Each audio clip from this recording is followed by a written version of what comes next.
On this video for the Captain Chaos Laboratory, we're going to be dealing with some AC synchronous motors. I am working on a Limax piece, which will be another video, that has a bad synchronous motor. It's this one right here. It is AC. It is 9 volts AC, and it's a CCW, which stands for counterclockwise rotation. It's 4 watts, 10 to 12 RPMs per minute, or revolutions per minute.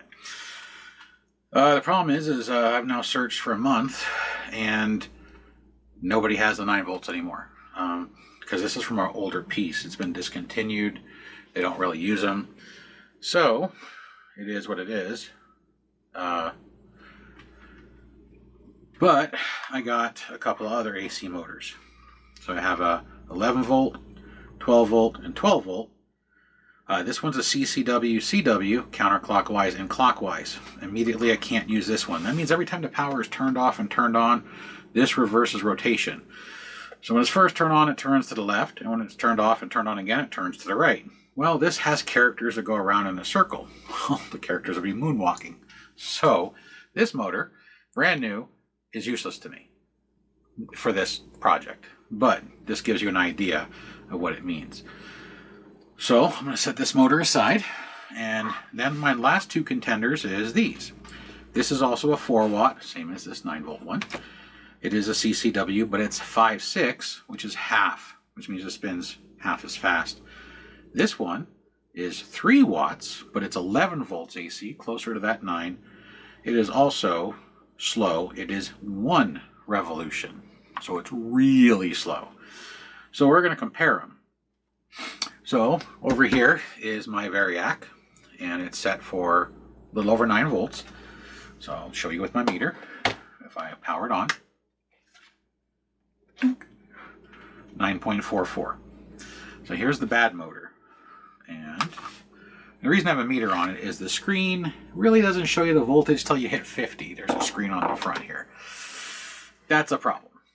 If I sent 50 volts to a 9 volt unit, there would be fire. So, and the owner would probably be a little upset. So if I put that one in there, and this one in here, you can hear it, it's not spinning. And it drops the power down to 9.1. So, here is the 11 volt. Now, I didn't want to cut the plug off that came with it because it's brand new, just in case I don't use it for this project. So I stuck a couple of jumper wires in. That's what these 2 red wires are right here. I just shoved them into the ends just for testing. So, great thing about AC is it doesn't matter which one goes on which side. So that one we'll put there. And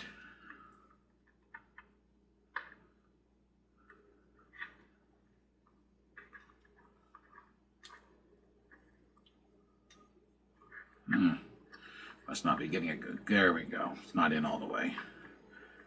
This insulation's so fat it wasn't going in all the way.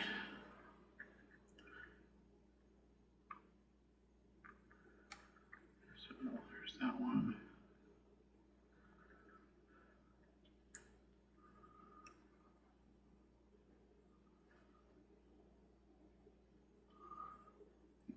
Well, that's odd. Sparky.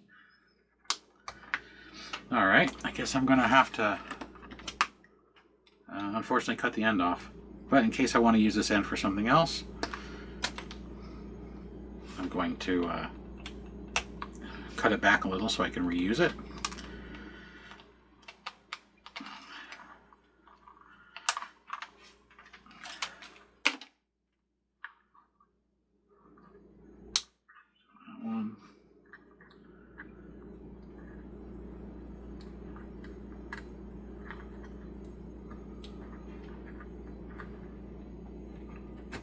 Apparently this 11. No, that just broke. So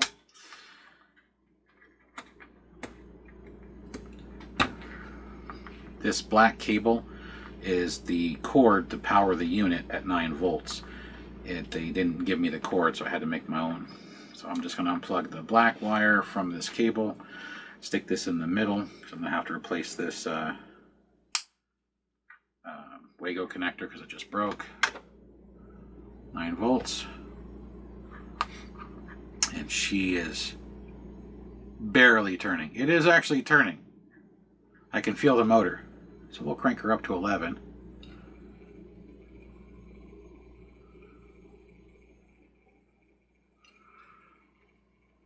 So this is going to be way too slow. 1 RPM is ridiculous. So now we're left with this one, which is 12 volts, 4 watts, and it's counterclockwise rotation. So put that one in there. I use these Wagos constantly for this, and they're probably not designed to be open and closed 4 million times, and the one pin just broke. Not a big deal. I got hundreds of them. I use them all the time. They're great little connectors. So that's at 11, as you can see. So let's turn this thing down to 9. There we go. She's still rotating. And to make sure that it's not rotating because I turned the power down, I start from a dead stop.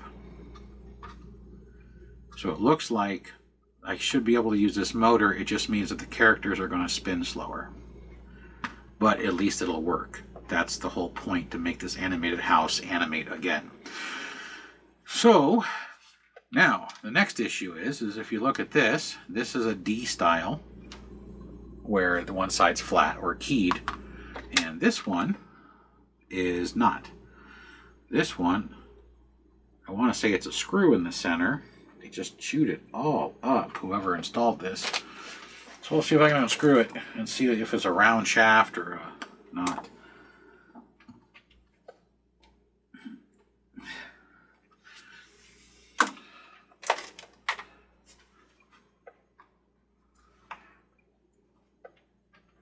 Nope.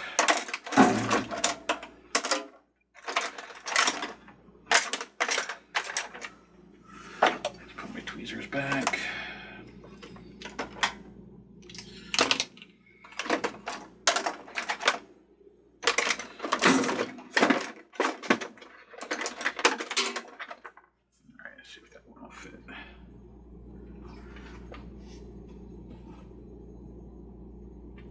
Yeah, that I'm assuming it's a screw because there's usually threaded in the center, and it's kind of wonky. So I'm looking to see what I have that might get it to spin. Let's see if one of these micro bits here will fit.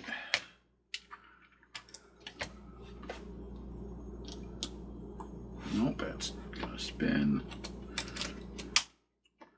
Try this one. Ooh, that one's grabbing. So let's give this one a whirl.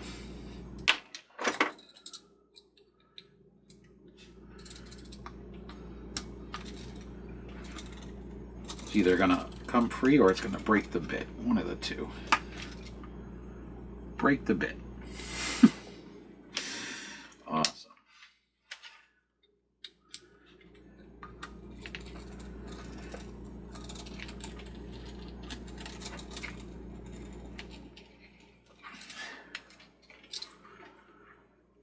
Okay. All right. Well, that's going to pose a problem. So I have a motor that will technically work to replace the 9-volt one that's bad. I just can't get the gear off because they busted something in the hole. Probably the tool that screwed it down. So, here's another thing, and this is probably what I end up doing, is if you look at these as best as you can, let me unplug it so I can move it. Get that out of the way. There we go. More room. Look at that.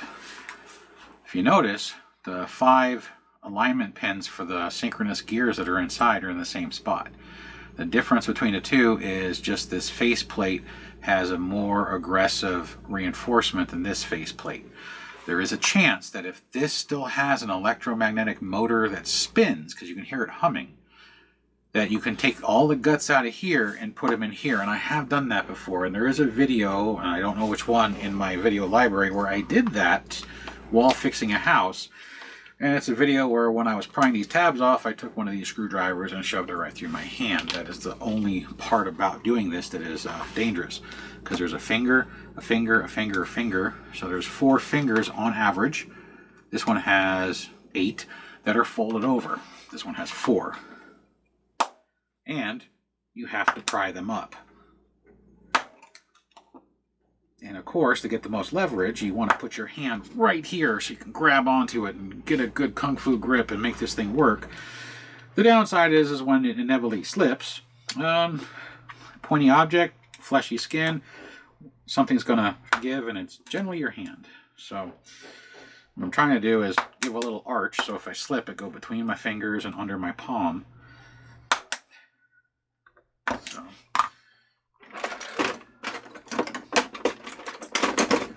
I got 2 of them partly up, so I'm going to use a pair of pliers to grab them and twist them back so they're out of the way.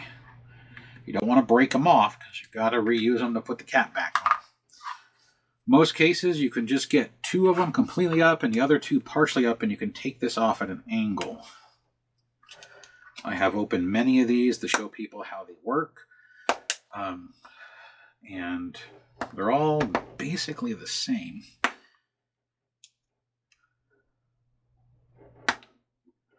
Oh, and if you do this with a small screwdriver, be aware you might break it and end up having to throw away a screwdriver.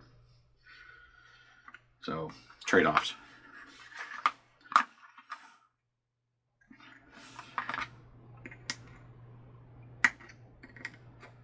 There we go. So, here's the inside of the broken motor, the one that's not working correctly. So here's your output shaft with the drive gear, and then you have the reduction gears that go all the way around. I'm assuming one of these is broken since it doesn't turn. You know what? Now that it's open, let's take a look. Let's see if we can see what the problem is and try and get this thing fixed, because the owner would like it before Christmas, and it is pushing the end of September right now, and I started this thing in August, so it's been a while.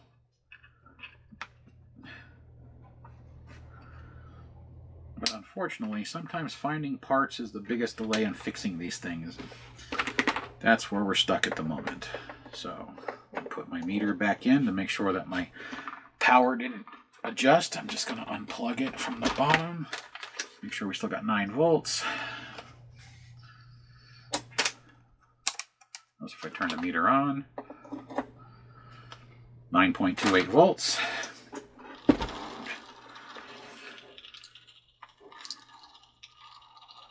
So it is trying to spin, and it looks like it's the main drive gear that's not functioning right. So I'm going to pull out all the gears,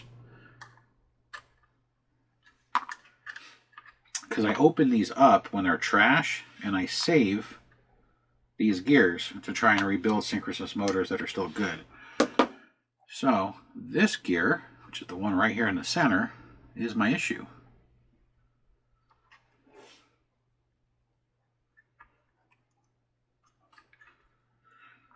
That's what it appears to be.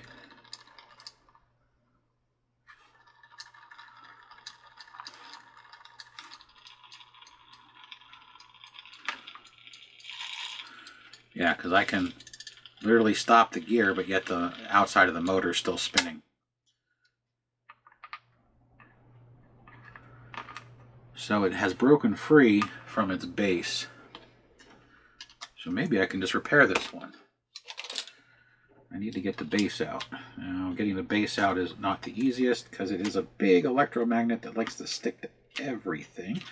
It's magnetic. Everything around it is electromagnetic, but it's all metal. So, of course, you have to overpower the magnetic force.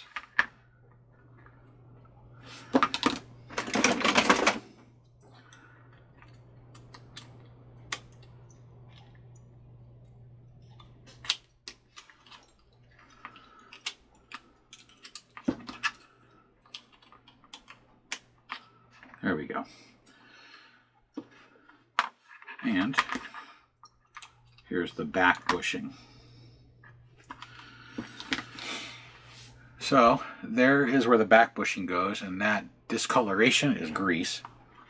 And this back bushing sits, it's tapered, so it sits right in there like so.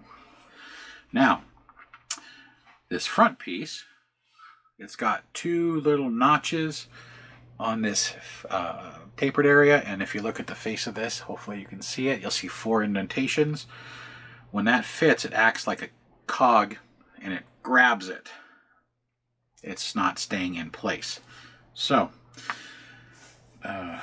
grease. So what I can do is I can check to see if this one is the same and replace the center, so it's still 9 volts, or I can try and repair this. How you do that is you clean this with isopropyl alcohol, and you clean this with isopropyl, get all the grease off, and then you literally glue that in. So that might be a viable option, and it's something we're going to try.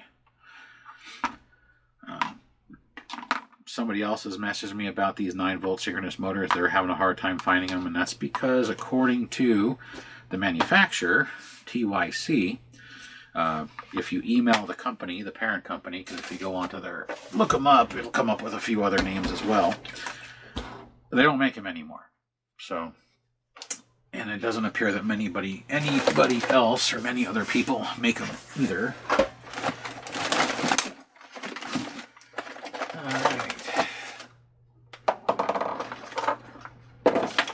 Doing now is I'm looking for a cotton swab. There we go.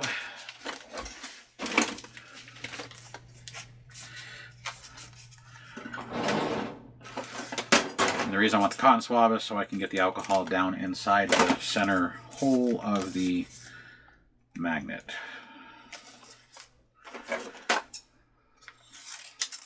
There we go.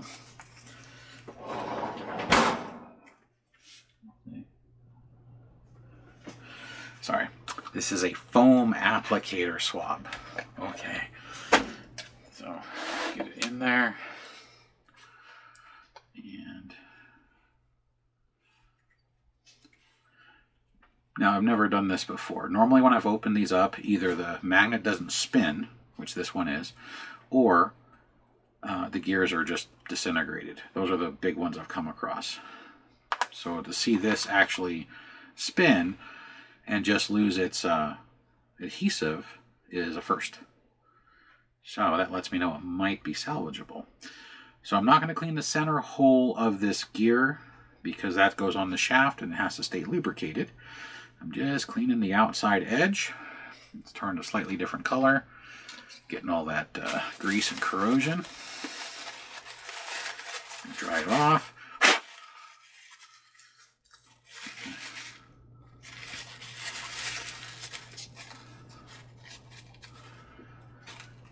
I always recommend, if you're going to use rubbing alcohol, to use the 91% or higher.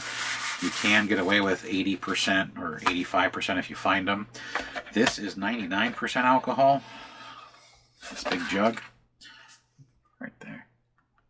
But this is really good for cleaning corrosion off of contacts and working on these Lemax houses for cleaning off the grease. Just don't inhale the fumes. It's really strong. You think that 90% or 80 or 70% you get at the store to clean a cut is strong. This stuff, whew. Also, if you get it on your skin, unless you have a cut, it doesn't hurt, but your skin will be absolutely dry. Like the Sahara Desert has more moisture because it will dry out your skin. So I got some in there. And I'm going to rotate that till it drops into place. Now, I don't have any activator. I keep meaning to buy it and I always forget. So I'm going to have to let that sit for a minute or 3 and let it get hard. Some of the super glue came out the other side.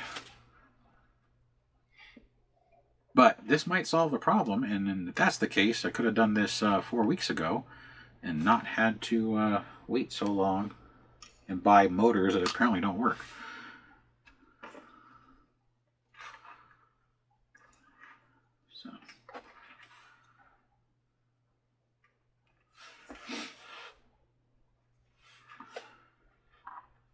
Now comes the fun part of remembering which gear went where.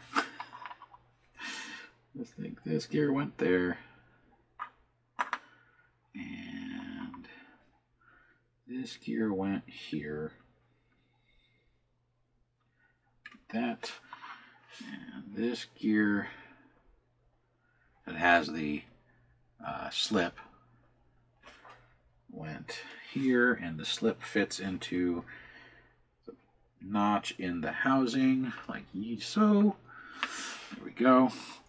And then lastly, this little guy I remember was on the top, like that. And then this one goes right there. What keeps this centered is this bushing in the housing.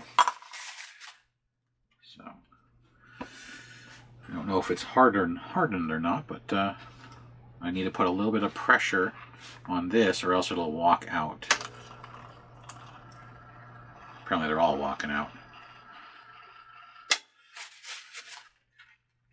Alright, so let's put this cover back on. Before I do that, let's get these fingers bent up and out of the way. It's a lot easier to do once you have the cover off. Don't use like jeweler's needle nose when you do this. This metal is a lot stronger than you think it is, and you will snap something like this or bend it or distort it ungodly. So use a good quality set of needle nose pliers or something that's got some heft behind it. You can see how thick those are compared to those, because I don't want you breaking or bending your tools if you can avoid it. If you decide to do something like this, which is rebuild or repair a synchronous motor. And then pushing this down, making sure that all 5 of the pins come through. And I'm going to hold this down and see if this thing spins.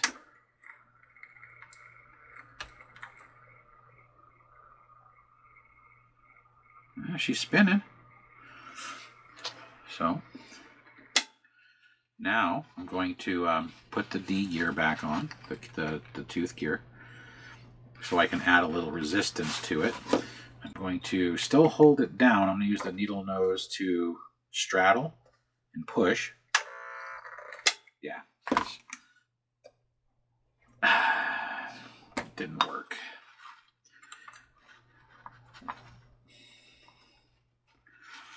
One more time. Let's make sure everything's good. I don't know if you heard it straining. That's because the top plate's cocked at an angle. So I'm probably going to have to peen these back over.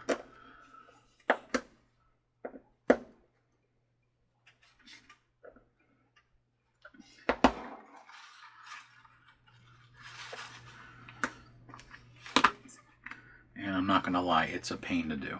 Where's that other screwdriver?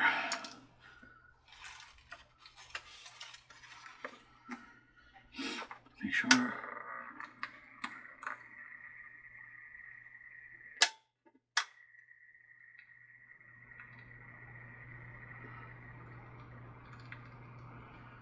Trying to stop it with my fingers. It's not stopping. So.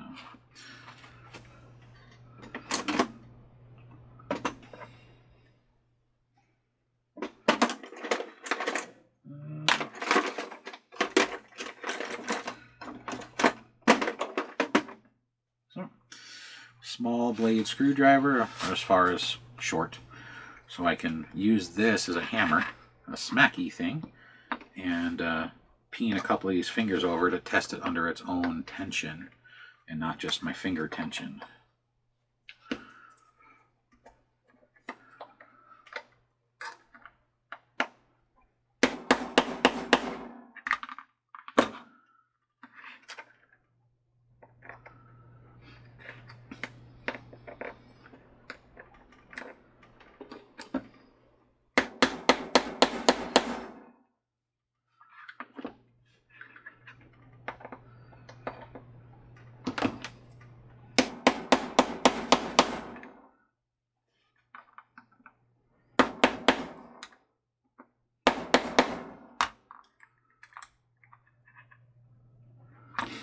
I just don't like this first peen. It didn't peen square. There we go. That's better. Yeah, she's stuck again. So it didn't peen square to the slight angle. All right.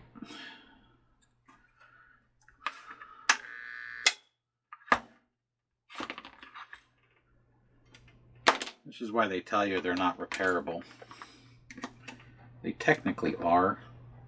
You just have to trial and error.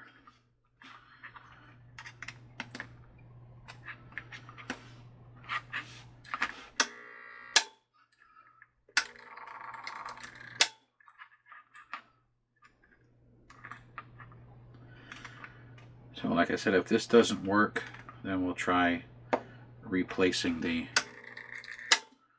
actual internals. It's one side's lower than the other. It doesn't want to pop up. There we go. Now it's rotating.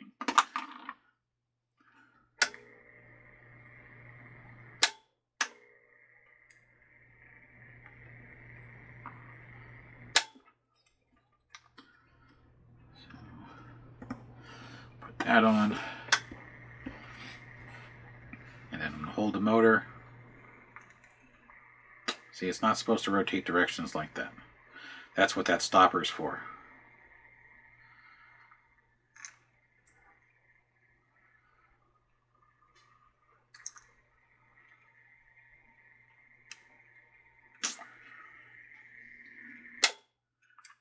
That's why this is just a CCW. It's supposed to spin counterclockwise, which is the other direction.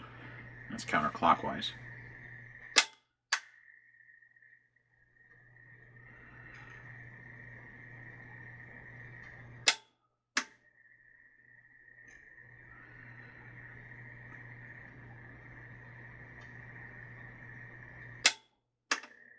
See, it just rotated.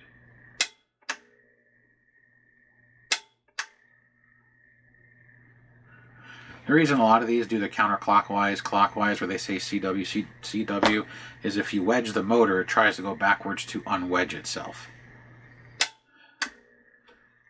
But it's not, this one's not supposed to do that. So I'm probably going to have to pop this thing back open real quick and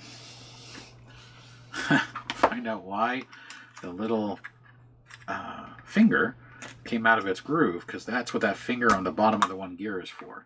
That finger is to stop this thing from rotating in the wrong direction.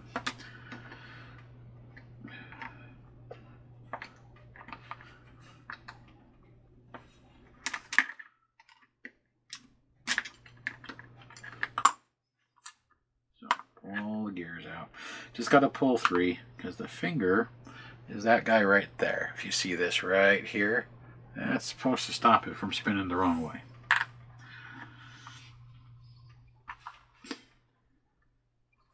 This finger engages the fingers on the side of the motor.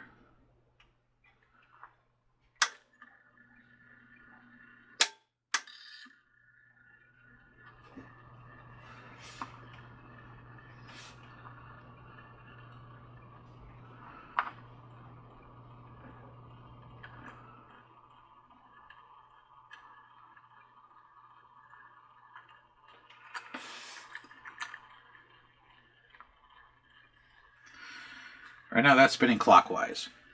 So I need to put the finger on the other side of the motor. Like that.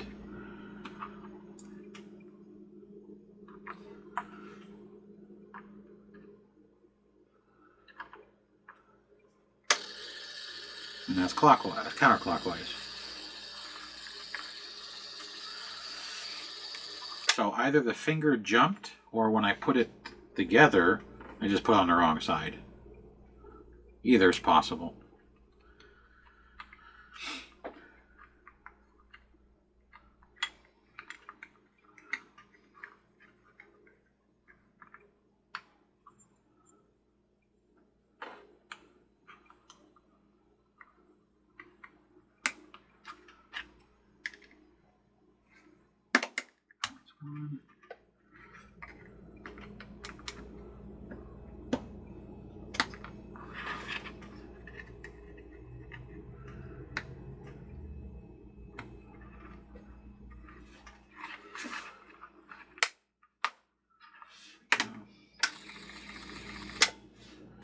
I'm going to peen the thing that goes over in a second. I just want you to see that counterclockwise,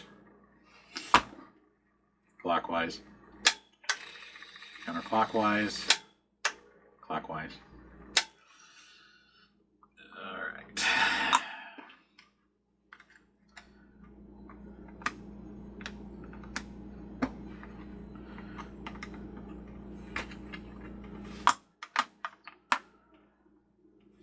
And this is why it takes forever to fix these things, is because of little things like this.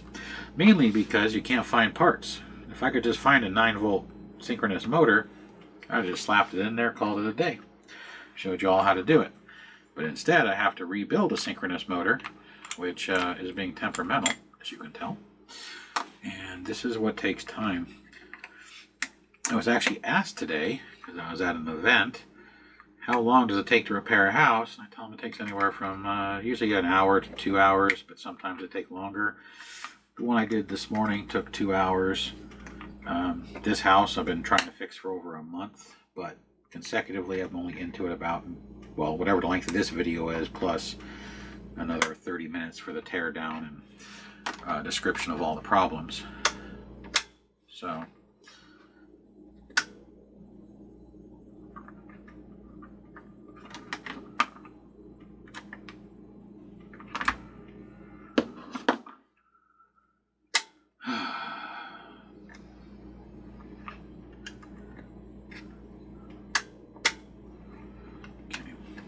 now I think the thing just died. No, she still spins. She's just not spinning the output.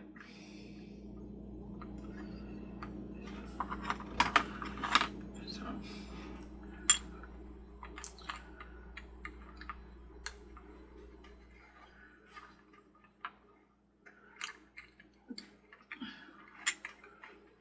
but if all goes well, here soon I'll be doing a lot more Department 56 pieces for you. So all the people that watch and have Department 56 pieces that are failing, I got some that are possibly coming in for repair. And then, well, Limax is kind of a given. They break more often. It's not because they're all poor quality or anything. It's because Limax has probably the most animated houses, maybe the same as Mr. Christmas. Department 56 has the second least.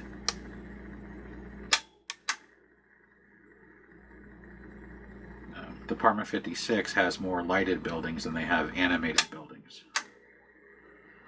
I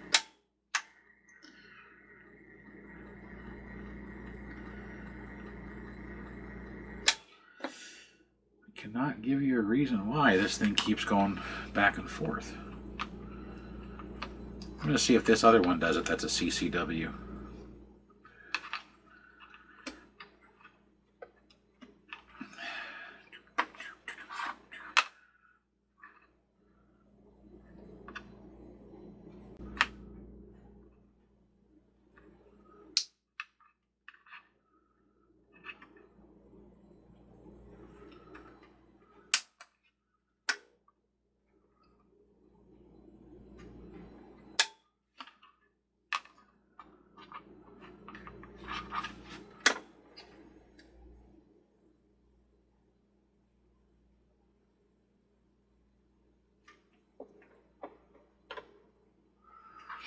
$11, 12 volts. I can't get it to stop. Still going to the left.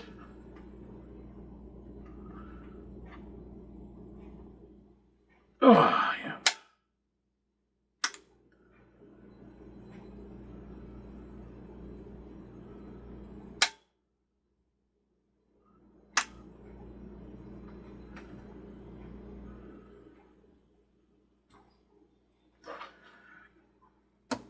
Yeah.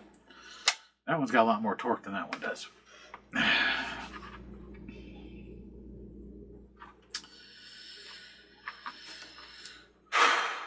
Alrighty.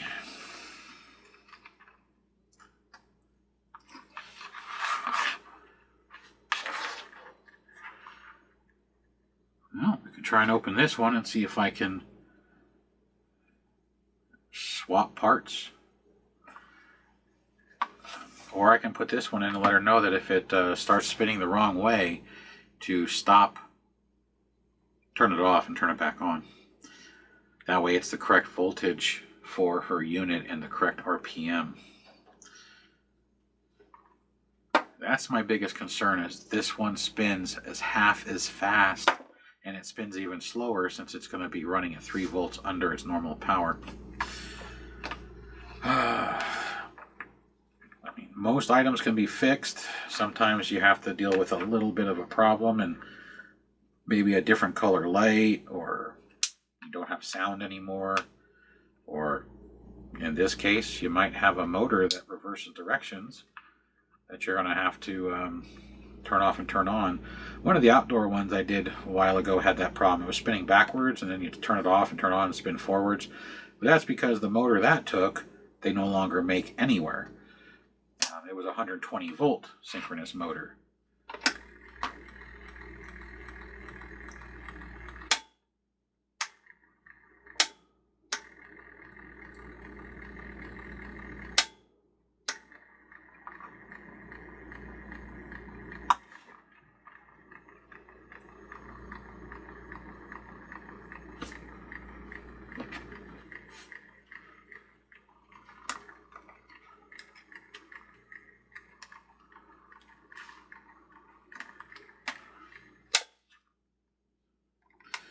I'm going to flip that arm one more time, and then if it doesn't work, I'm just going to say it's as good as I can get it, since they don't make this motor anymore.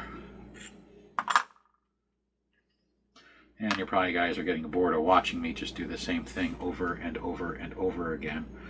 And that's why these videos get edited as much as they do, is because if I don't, they'll be hours long and super boring.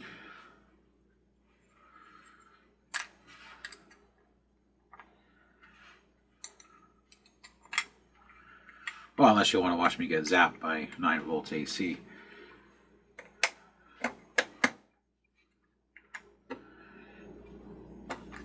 Or whatever it was set at, 9 or 12.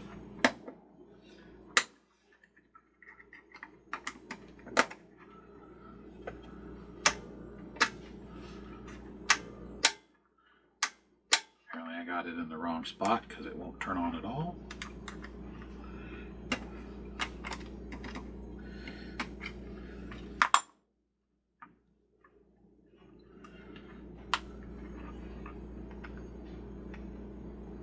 There. Yeah, what that finger is supposed to do is if the motor tries to spin the wrong direction, it's supposed to stop the motor, which makes it automatically turn the right direction. That's all that finger is for. It's just to stop the motor from turning. The finger isn't engaging properly, and I don't know why. And it might be because those outcroppings on the gear are worn down. Maybe because it was spinning inside of itself when it delaminated from the centerpiece, and it just acted like sandpaper and slowly ground down a 10,000th of an inch of nylon plastic.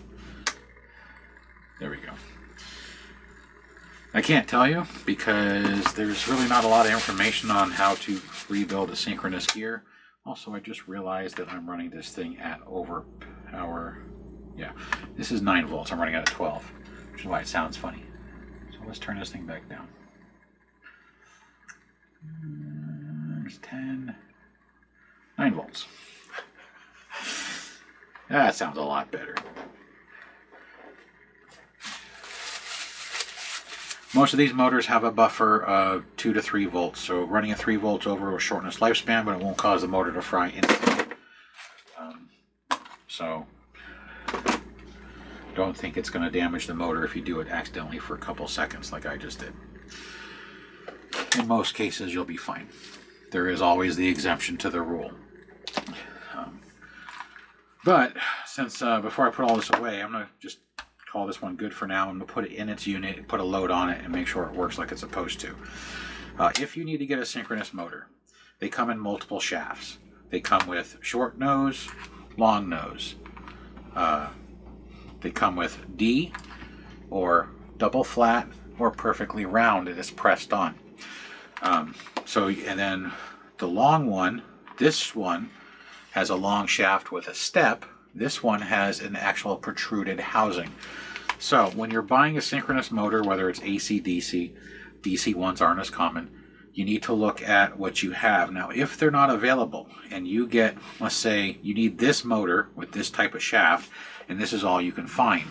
If you're good with a Dremel or a rotary tool, you can cut the top of this off to make it the same height and then grind it down to give the D profile.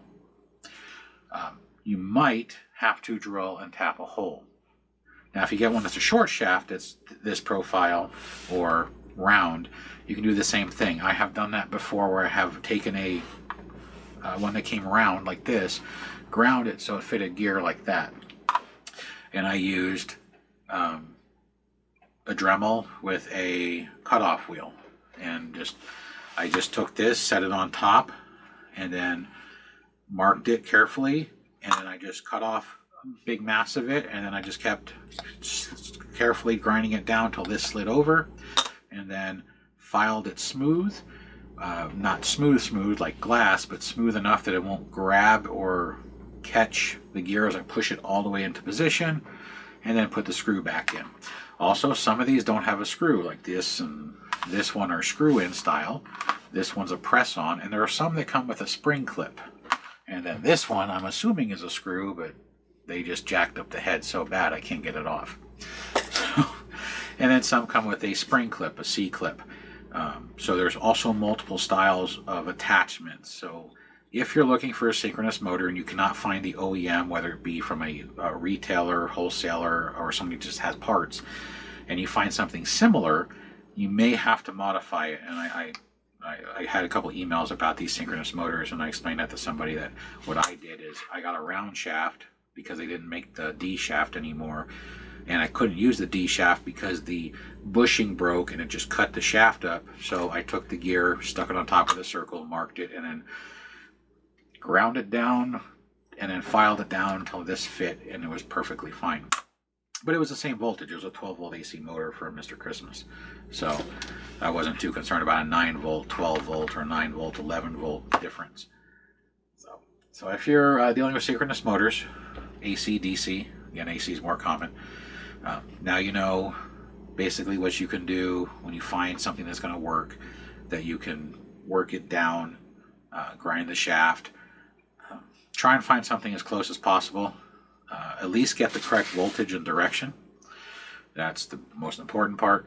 And then the next step is this you saw has 4 gears off the center, and then the drive gear. So there's a total of 6 gears. This one has 7. Center, and then it goes all the way around to here. So 1, 2, 3, 4, 5, 6, 7. So that's another thing. That's why this one spins at 1 RPM. The more gears, the lower the reduction. The lower reduction in speed, the higher the torque is. So this will be a much higher torque motor than this one or this one. But it spins super slow. So this would be more of a specialty motor, maybe used for a clock mechanism or a timer mechanism. But it was on sale for like $4, which is pretty cheap for a synchronous motor. So I bought one just to see if I'd ever need one or use one or have a purpose for one. And that's why I have it. Also, it's an odd voltage. It's 11 volts. Common is 6, 9, 12, 24, and 120 and 240. Like your dryer uses a synchronous motor, and most, not digital, but analog dryers uses a synchronous motor for the timer. At least mine does, because I've had to replace it before. But anyhow, these are tricky little guys to get in the proper size. The mounting tabs, you see a double hole, triple hole. You can see these aren't quite 180 out. They're like 110. These are 180 out. But that's why it uses 3 holes, because if you do these two and these two and these two, and then you got your 110 degree. They also make these where it has 4 flanges. So if you get one that's 4 flange and it doesn't fit, you can just cut off the other 2 flanges. As long as it's the correct voltage and close to the same RPM, so on and so forth. But there are so many varieties of synchronous motors out there, different sizes. These are all the same size synchronous motor, which is nice. It makes it easy. You can interchange the internals in most cases. But they do have synchronous motors in much bigger sizes. I was trying to find one because I know I had one lying around here somewhere.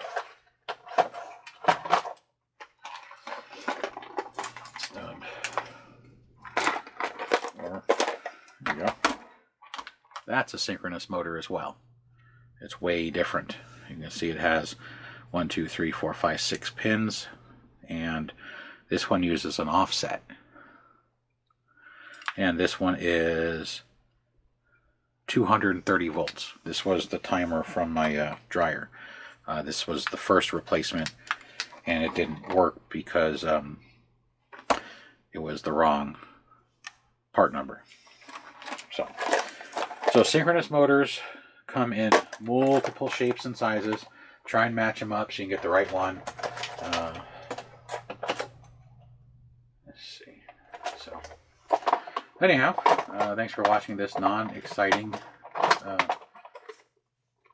somewhat descriptive lesson on synchronous motors and how you may possibly be able to salvage the one that you have if you have one that's gone. There we go. And maybe you enjoyed me getting the little tingle zap off of the 9-volt power supply. So until the next one, when we put this back in to its unit, have a good one. Actually, that'll probably be up before this motor one, just because continuity.